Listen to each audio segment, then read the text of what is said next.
अस्सलाम वालेकुम नाज़रीन, मेहरान टीवी न्यूज़ में भलेकार आऊं आहियां प्रिया गुल। सबका पहिरीं हिकु नज़र हेडलाइंस ते। पाकिस्तान ऐं अफगानिस्तान फौरी जंगबंदी ते इतफ़ाक़ करे वरितो। कतर ऐं तुर्किया जे टियागड़े में दोहा में थियल ॻाल्हियूं कामयाब।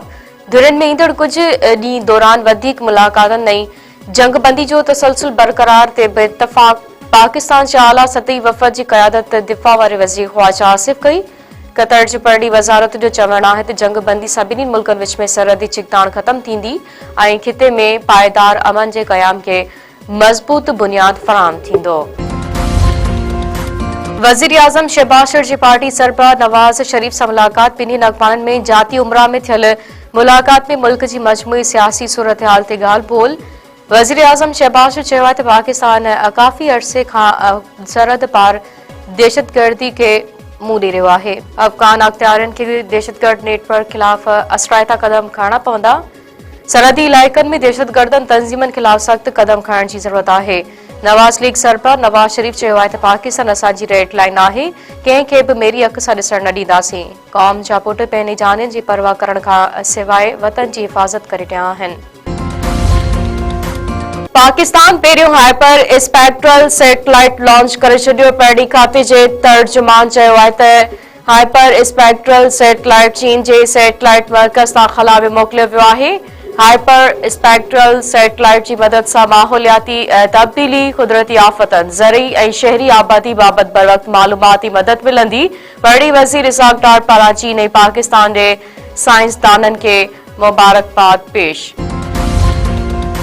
नाणे वारे वज़ीर मोहम्मद औरंगज़ेब चयो आहे त IMF पाकिस्तान मथां क़ौमी मुफ़ाद जे ख़िलाफ़ को बि शर्त लागू नथो करे सघे। IMF प्रोग्राम तहत आंदल सुधारनि सां मईशत मुस्तहकम थी आहे। वॉशिंगटन में प्रेस कॉन्फ्रेंस कंदे मोहम्मद औरंगज़ेब वधीक चयो आहे त IMF ऐं वर्ल्ड बैंक सां थियल ॻाल्हियूं मुस्बत ऐं तामीरी रहियूं।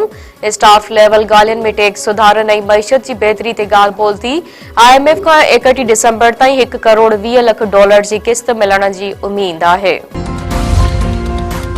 सिंध हुकूमत पारां वफ़ाक़ी सरकार खां कणक जो अघु मुक़ररु करण जो मुतालबो।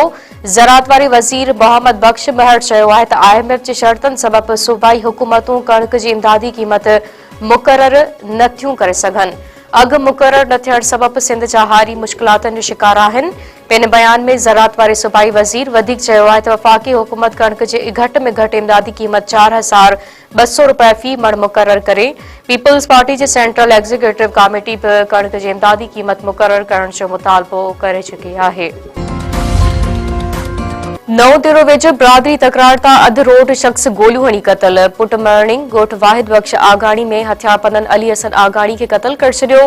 फायरिंग जे आवाज़ ते पोयां ईंदड़ पुट मोहम्मद हसन बि गोलियूं हणी सख़्त ज़ख़्मी। मक़तूल जे पुट अफ़ज़ल आगाणी चयो आहे त वालिद खे बिरादरी जे जवाबदारनि हमिलो करे क़तल कयो आहे। जवाबदारनि जो असांजे सोटनि सां तकरार हलंदड़ आहे। तकरार में मुंहिंजा 3 सोट बि क़तल थी चुका आहिनि।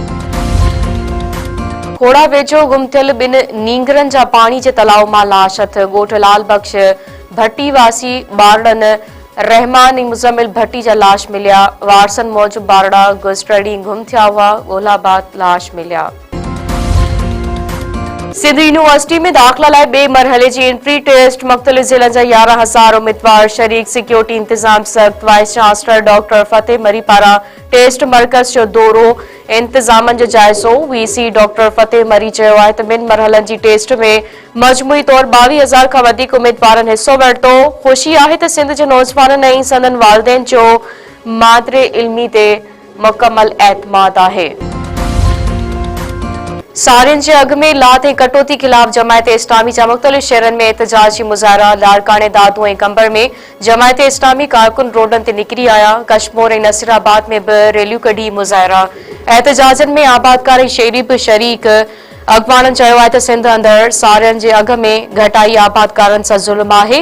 जल्द मुनासिब अघ मुक़ररु करे नाजाइज़ कटौती बंदि कराई वञे। ॿी सूरत में एहतजाज जो दाइरो वधायो वेंदो।